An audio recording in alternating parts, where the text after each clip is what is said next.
salut de Dieu est arrivé jusqu'à nous dans la personne de Jésus. Sans l'avoir vu, nous croyons qu'il nous prépare à une vie éternelle. Afin de participer à cette vie nouvelle avec un cœur pur, implorons la miséricorde du Père. Seigneur Jésus, envoyé par Dieu pour nous inviter à partager sa vie, prends pitié de nous. Prends pitié de nous. Au Christ venu dans le monde pour nous libérer du mal et de la mort, prends pitié de nous. Prends pitié de nous. Seigneur, vivant auprès du Père, où tu rassembleras ceux et celles qui auront accueilli ta parole, prends pitié de nous. Prends pitié de nous. Que Dieu Tout-Puissant nous fasse miséricorde, qu'il nous pardonne nos péchés et nous conduise à la vie éternelle. Amen. Prions le Seigneur.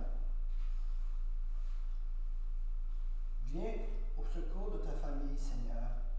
Sois généreux pour elle. Tu lui as donné la grâce de la foi.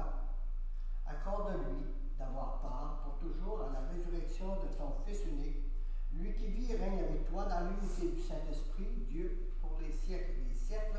Amen. La lecture de la messe de ce jour nous montre bien qu'il n'est pas plus facile qu'hier, qu'aujourd'hui, d'accueillir le message de Jésus. Dieu nous offre sa vie. Saurons-nous nous ouvrir à cette bonne nouvelle et à y être fidèles?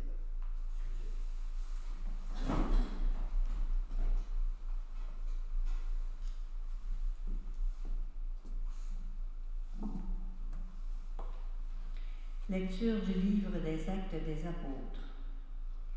Le jour de la mort d'Étienne, éclata une violente persécution contre l'Église de Jérusalem. Tous se dispersèrent dans les campagnes de Judée et de Samarie, à l'exception des apôtres. Des hommes religieux ensevelirent Étienne et célébrèrent pour lui un grand deuil. Quant à Saul, il ravageait l'Église. Il pénétrait dans les maisons pour en arracher hommes et femmes et les jeter en prison.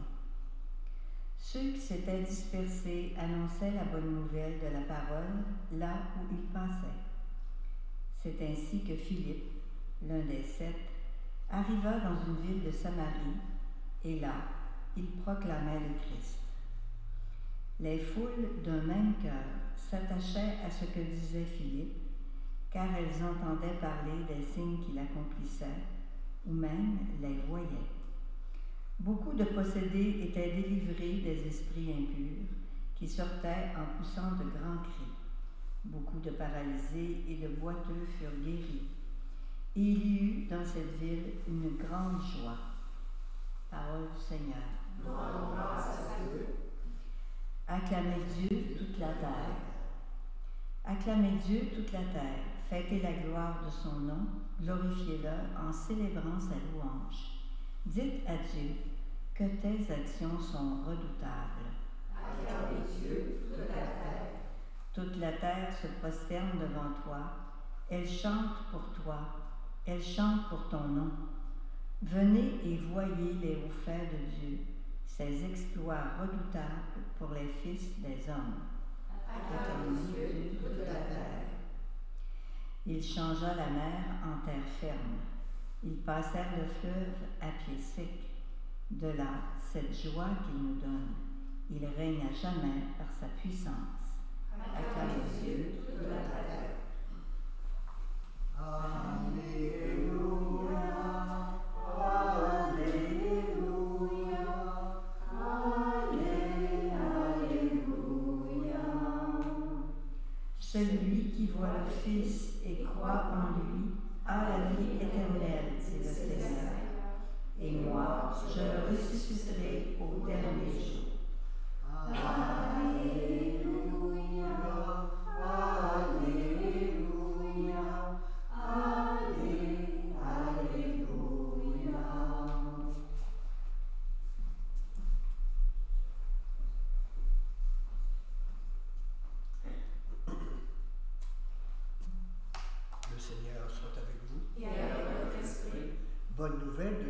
Jésus-Christ selon Saint Jean. Gloire à toi, Seigneur.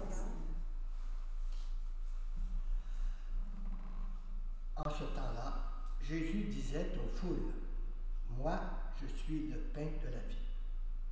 Celui qui vient à moi n'aura jamais faim. Celui qui croit en moi n'aura jamais soif. Mais je vous l'ai déjà dit, vous avez vu, et pourtant vous ne croyez pas. Tous ceux que me donne le Père viendront jusqu'à moi, et celui qui vient à moi, je ne vais pas le jeter dehors, car je suis descendu du ciel pour faire non pas ma volonté, mais la volonté de celui qui m'a envoyé. Or, telle est la volonté de celui qui m'a envoyé, que je ne perde aucun de ceux qu'il m'a donnés, mais que je les ressuscite au dernier jour.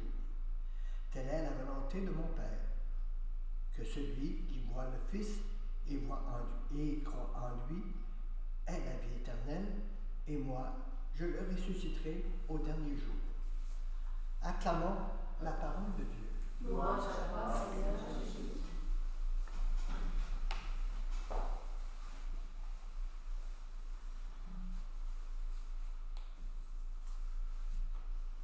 Est-ce que vous avez des petites choses à ajouter, à exprimer à la suite de cette bonne nouvelle de la première lecture de l'Évangile d'aujourd'hui?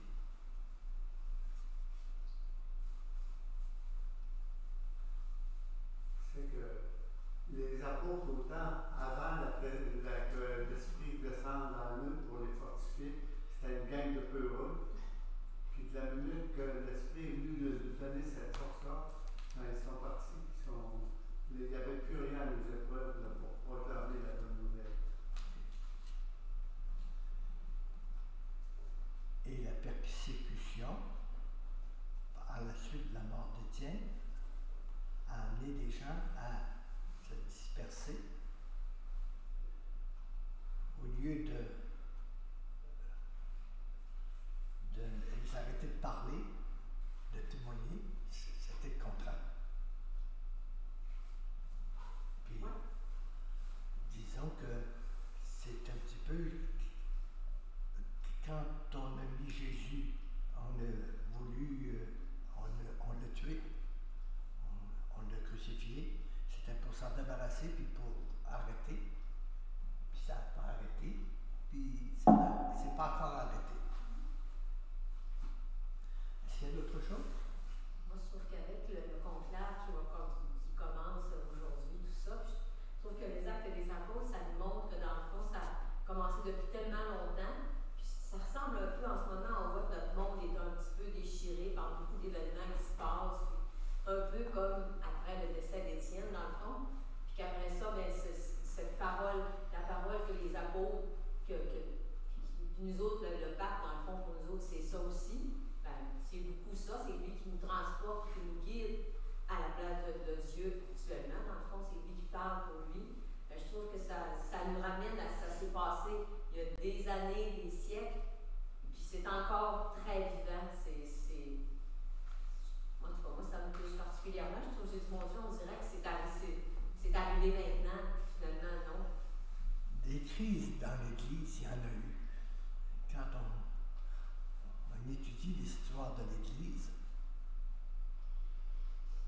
vous savez, on veut taire l'Église au Québec, on veut qu'on ne parle pas de religion, qu'on ne parle pas de foi, qu'il faut que ce soit quasiment en particulier, veut dire pas en public, mais bon.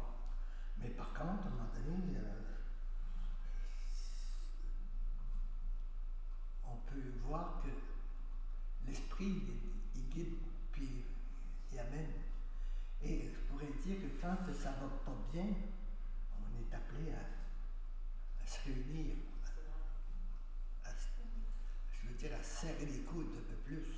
Fait que c'est ainsi pour notre foi. Puis la communauté chrétienne, c'est assez important ça. Vous savez, on a une importance des uns vis-à-vis des autres. On n'est pas tout seul qui croyons.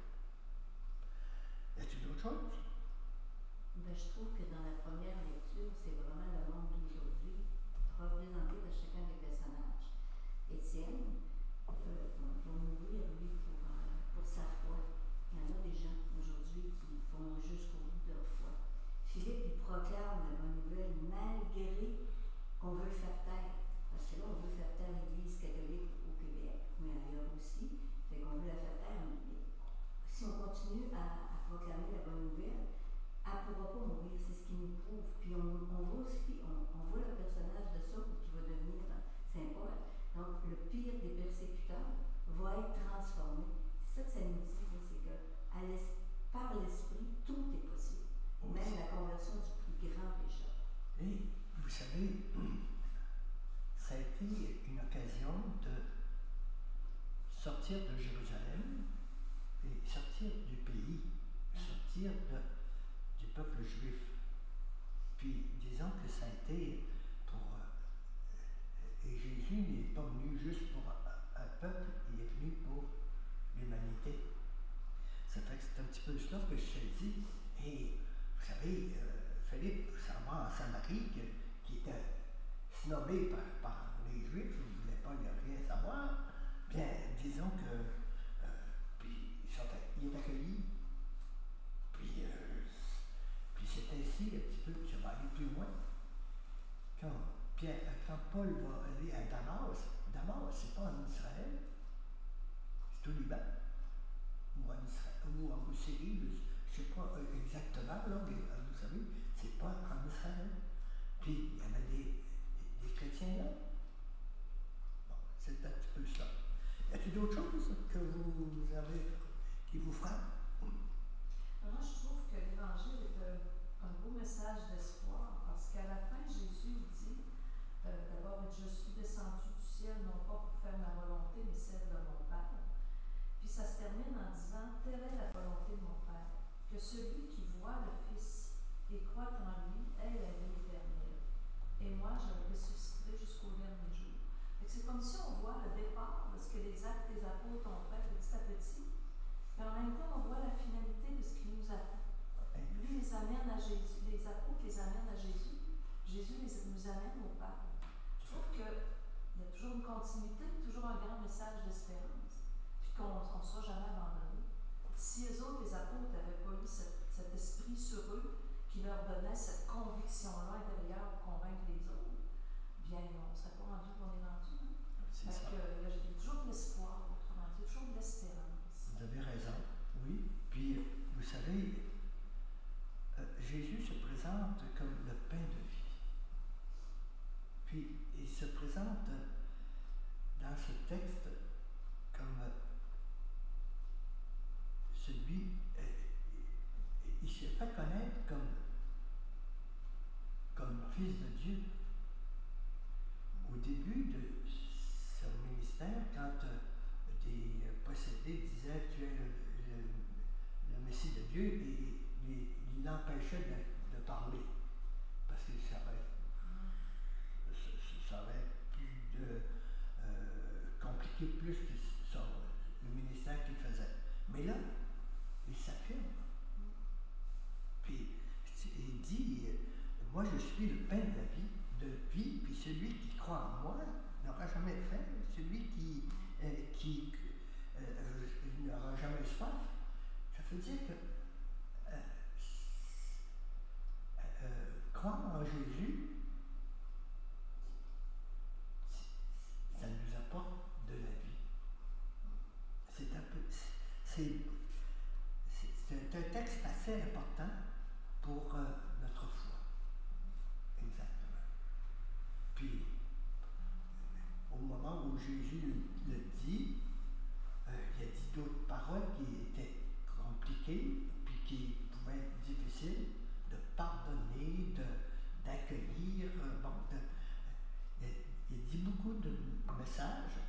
Puis quand on regarde certains films, comme Ben-Hur, il y en a un qui entend Jésus, puis qui nous demande de pardonner, puis tout ça, puis tu sais, elle est remuée par tout ça. Ça fait que, voyez-vous un petit peu, c'est de tout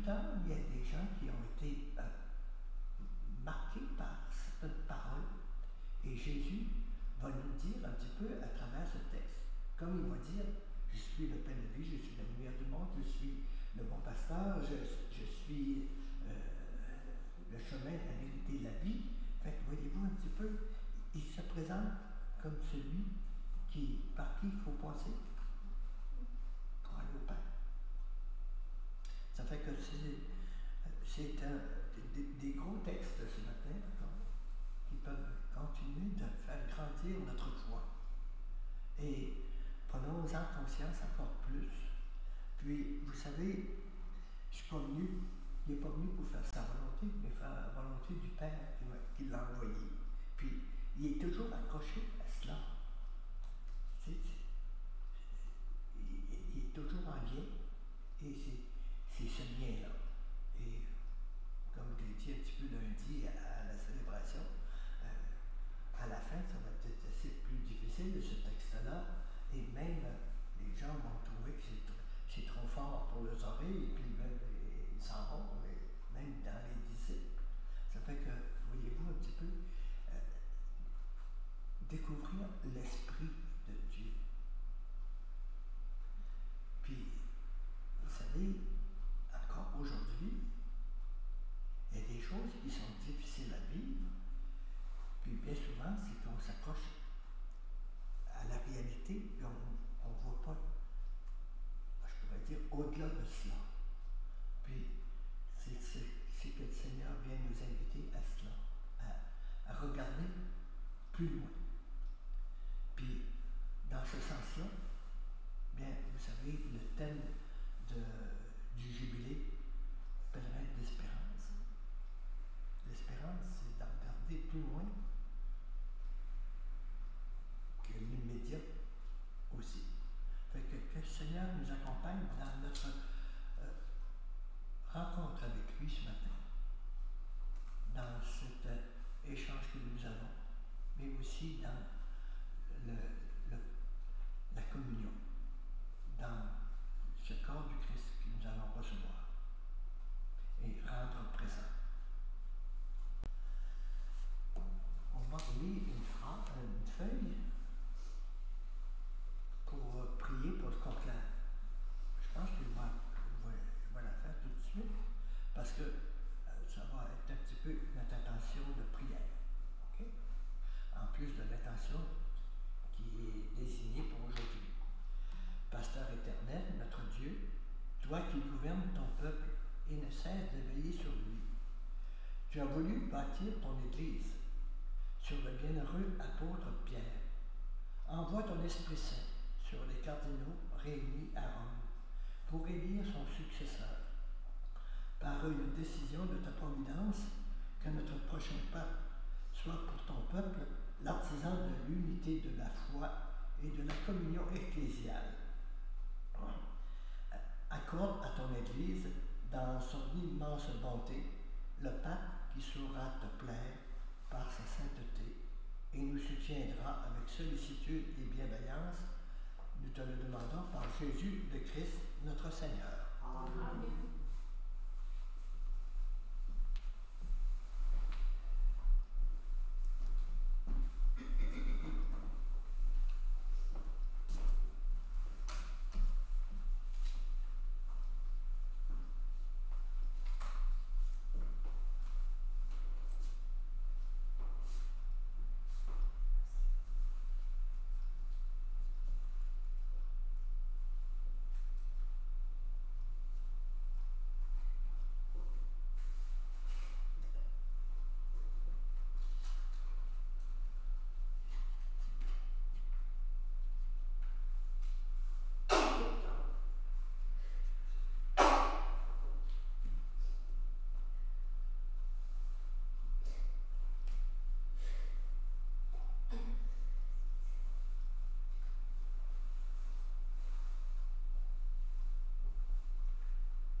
Tu es béni, Seigneur, Dieu de l'univers, toi qui nous donnes ce vin, fruit de la vigne et du travail des humains, et deviendra pour nous le vin du royaume éternel. Béni soit Dieu maintenant et toujours.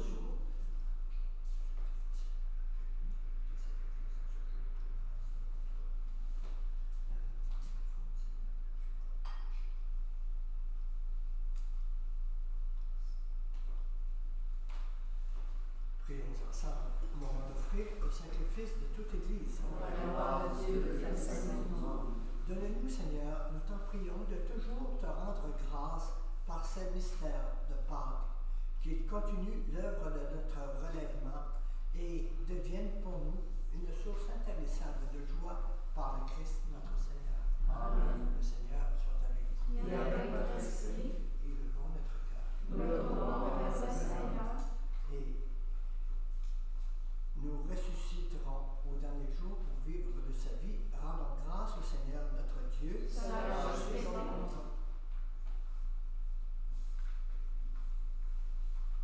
Vraiment, il est juste et bon, pour ta gloire et notre salut, de te louer, Seigneur, en tout temps, mais plus encore, de te glorifier en ces jours où le Christ, notre Pâque, a été immolé. Il ne cesse pas de s'offrir pour nous et demeure éternellement notre défenseur auprès de toi. Immolé, il a vaincu la mort. Mis à mort, il est toujours vivant. Il est vivant pour toujours.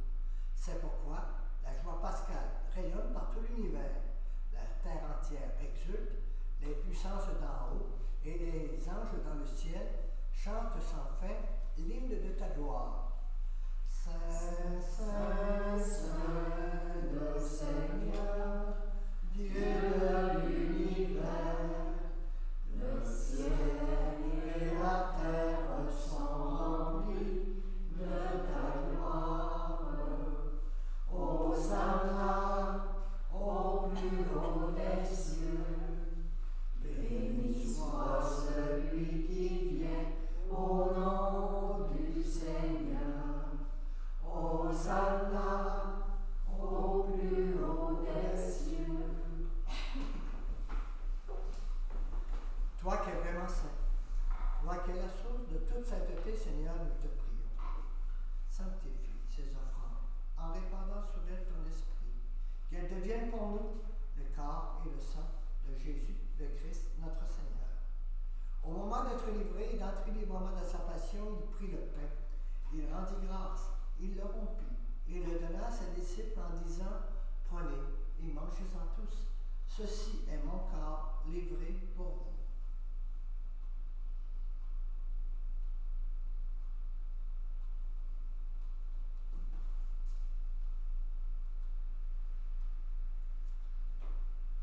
De même, après le repas, il prit la coupe.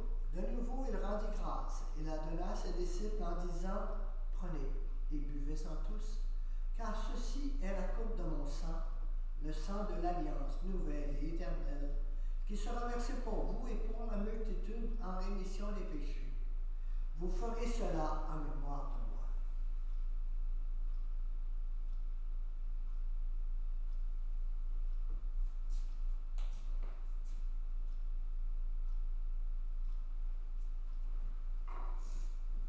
Il est grand, le mystère de la foi. Nous acclamons ta mort, Seigneur Jésus. Nous célébrons ta résurrection. Nous attendons ta venue dans la gloire. En faisant ainsi mémoire de la mort et de la résurrection de ton Fils, nous t'offrons, Seigneur, le pain de la vie et la coupe du salut, et nous te rendons grâce car tu nous as estimés dignes de nous tenir devant toi pour te servir. Humblement, nous te demandons qu'en ayant part au corps et au sang du Christ, nous soyons rassemblés par l'Esprit Saint en un seul corps. Souviens-toi, Seigneur, de ton Église répandue à travers le monde. Fais-la grandir dans ta charité en union avec notre Pape François, notre évêque René et tous les évêques, les prêtres et les diacres. Souviens-toi aussi de nos frères et sœurs qui se sont endormis dans l'espérance de la résurrection. Et en particulier aujourd'hui, souviens-toi des amis défunts, féminins, masculins, de Mme Lise Magdon. Portons dans la prière aussi les personnes décédées ces dernières heures, ces derniers jours, ainsi que pour nos parents et amis défunts. Et souviens-toi de ta miséricorde de tous les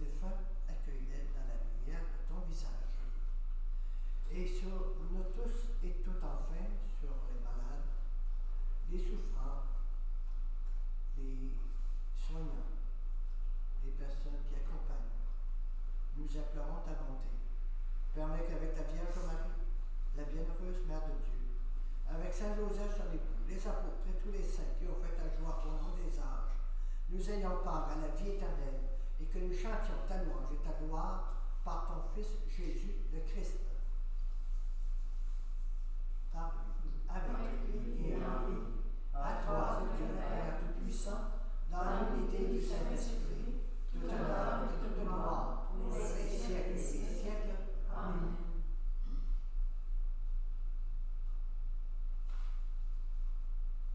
La volonté de Dieu est de nous permettre de jouir de sa vie. C'est pourquoi nous pouvons le prier en disant « Notre Père qui es aux cieux, que ton nom soit sanctifié, que ton règne vienne, que ta volonté soit faite sur la terre comme au ciel. Donne-nous aujourd'hui notre pain de ce jour. Pardonne-nous nos offenses, comme nous pardonnons aussi à ceux qui nous ont offensés. Et ne nous laisse pas entrer en tentation, mais délivre-nous du mal. Et délivre-nous de tout mal, Seigneur, et donne la paix à notre temps. Soutenus par ta miséricorde, nous serons libérés de tout péché, à l'abri de toute épreuve. Nous qui attendons que se réalise la bienheureuse espérance, l'avènement de Jésus-Christ, notre Sauveur. Car c'est à toi qu'appartiennent le règne, la puissance et la gloire, pour les siècles des siècles. Seigneur Jésus-Christ, tu as dit à tes apôtres, je vous laisse la paix, je vous donne la paix. Ne regarde pas nos péchés, mais la foi de ton Église, pour que ta volonté s'accomplisse. Donne-lui toujours cette paix et conduis-la vers l'unité parfaite, toi qui vis et règnes pour les siècles des siècles. Amen. À chacun, chacune de vous, que la paix du Seigneur soit toujours avec vous. Et avec votre esprit.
continue l'œuvre de notre relèvement et devienne pour nous une source intarissable de joie par le Christ notre Seigneur. Amen.